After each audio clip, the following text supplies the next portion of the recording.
बिस्मिल्लाहिर्रहमानिर्रहीम। मैं अज बनाने लगी हूँ नमकीन गोश्त।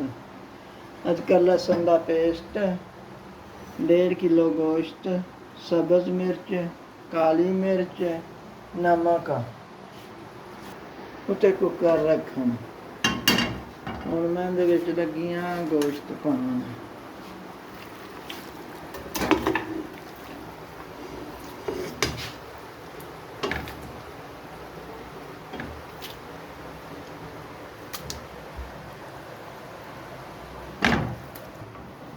ਹੁਣ मैं लगी हाँ कालियां मिर्चां पाउण।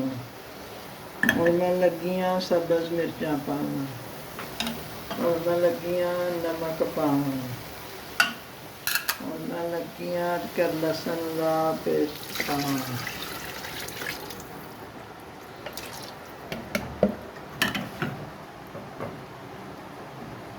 ਹੁਣ मैं कुकर बंद करन लगी हाँ। अद्धा घंटे बाद तैयार हो गया। नमकीन गोश्त तैयार हो गया। मैं कुकर खोलन लगी हाँ।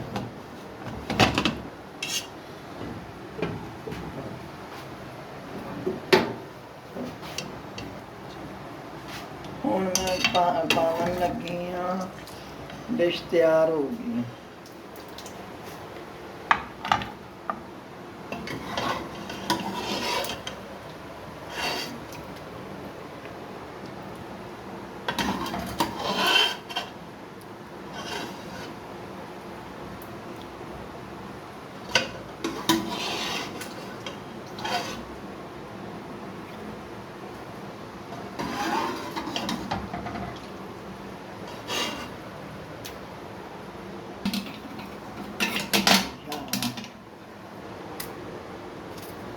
ਹੁਣ मैं उत्ते 1 नींबू पान लगी हाँ।